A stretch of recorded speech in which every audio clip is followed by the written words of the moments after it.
What is up, beautiful and amazing people from all across the world? I wanted to make today's video because I recently made a video of exactly what happens when you decide not to touch a cyst or a zit, and then I covered it over 7 days and showed you what happened. Now I want to show you what happens when you get aggressive and you use your fingers to actually press out the cyst, putting a lot of pressure onto the cyst, because I can tell you from experience with a lot of different attempts of this, it never turns out well, and it always ends up keeping you with a big mark for me, at least a month. So just a quick pre-warning, this video is going to be graphic. It is going to be very, very close-up material of cysts actually being popped and also covering the way that they kind of recover over the next couple of weeks. All right, so let's jump into the video and I'll show you guys what I'm talking about. All right, I've got two instances of when I have popped cysts and then luckily have footage chronicling weeks after it so we can see what it looks like after some time has elapsed. And I do want to point out that when I was popping these cysts, I was using a fair bit of pressure. I would push so hard that I would get all of the white out until I saw just a little bit of blood, and that's when I'd stop. So that's the kind of pressure that we're working with. All right, so in this one, you can see that there's a lot of pressure in the whitehead, and it comes out fairly quickly in the beginning,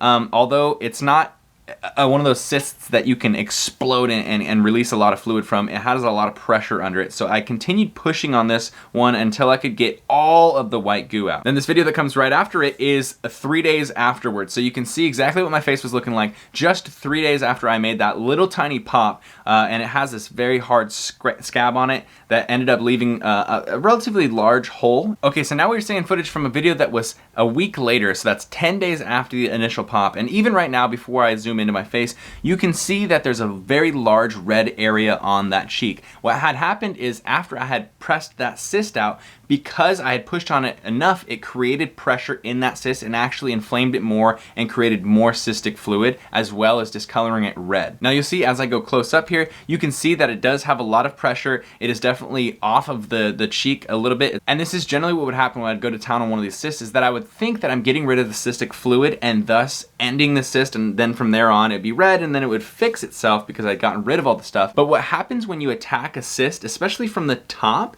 is when you press and press and press hoping it's exploding, there's pressure on the top of the cyst, on the top of the skin, but also below the skin, under the cyst, at the bottom of the cystic sac. If you press on it enough and apply enough pressure, you can actually burst that sac below the cyst, which then causes a lot more inflammation of the area. And I'm sure a lot of you guys have seen your cyst get 3 times bigger when you try pressing on it.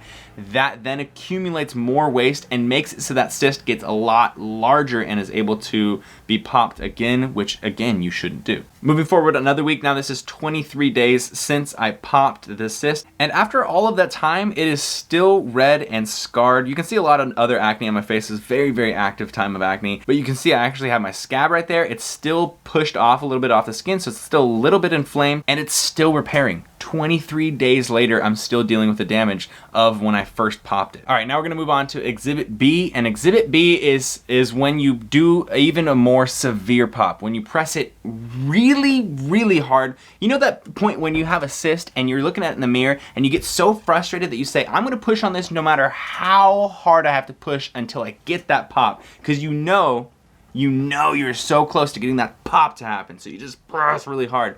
This is what was happening with my girlfriend at the time, which was quite a while ago. She was putting a lot of pressure on my cysts, and I would tell her, like, I'm pretty sure it's done, but you know, some people really enjoy popping, so she really went into it. And both of these spots had a lasting effect. So as you can see, it came out very quickly in the beginning, but then because that was only a bit of the goo, she tried to go deeper and deeper and deeper, kept trying to push it and get to the bottom of it. Do not, by the way, if you do decide to pop your cysts, do not wipe your cystic fluid onto your skin.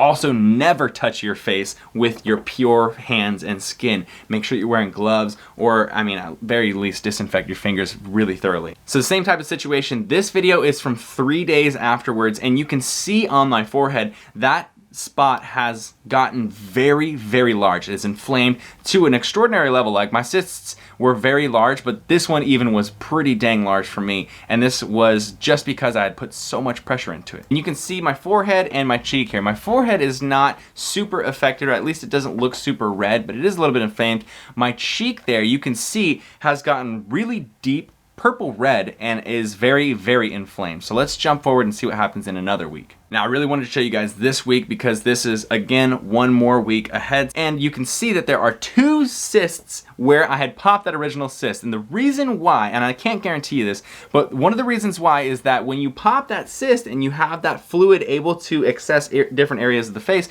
it's very easy for your body, because it's predisposed to having acne, to make more acne happen, to clog more pores. So what has happened is you can see that main one that we had popped is now refilled with cystic sebum fluid. It has a couple of little white heads, and it has gained an additional friend that looks kind of like a whitehead and kind of like a cyst. And then we move down to my cheek, and you can see that there's a lot of dry, flaky scab where that cyst was, and that generally was one of the things that would happen a lot with popping these cysts, is that after you pop them and they dry up, they would still sort of ooze. And then it's kind of gross, kind of ooze a little bit of fluid, and it would constantly re-crack that scab area so that the scab wouldn't heal up. And it wasn't that I was pressing on and touching on it or anything after that, it's that it would just crack as I was moving my face, and that would cause it to take so long to repair. Okay, moving another week ahead of that. Now you can see that it is getting better. You can see my forehead is getting a little bit better. It's a lot less inflamed, a lot less red. You can see that my cheek, though, is still pretty damn inflamed, but mostly the big thing that I notice is that it's still really red, and you can tell it's a little bit dark colored, and the scab's still there. And this will be the final clip that we use to track the progress of the cyst as it was recovering. So this is now another week ahead. And you can see my forehead still a bit discolored. You can see those 2 zits that that kind of reappeared and refilled up.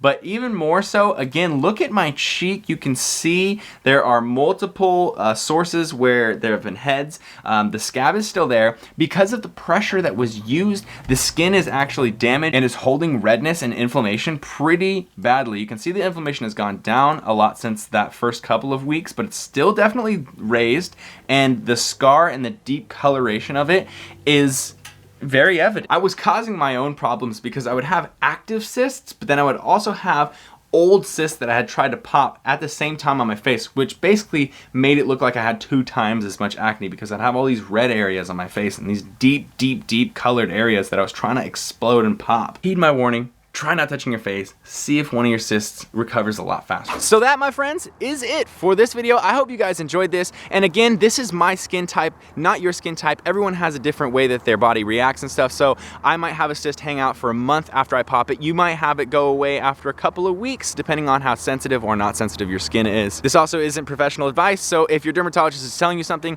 make sure that you do listen to him and take that into account, as well as the other things that you're thinking and things like that. Before you slay me in the comments, absolutely try it one time. And I mean unequivocally, do not touch your face. I don't mean like mostly don't touch your face and then kind of press on it at night and then pretend that you tried it. Do not touch it at all and see what happens. If you haven't seen my video of when I tried not touching a cyst for a whole week straight, you can see the daily progress as it gets better by me not touching it. That link will be below this video. If you enjoyed this, make sure you give it a thumbs up. Helps get out to way more people. Let me know what you thought in the comments. And if you haven't subscribed, make sure you subscribe.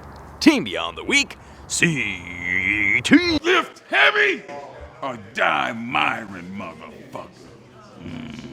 Team Beyond the Week, CT. Lift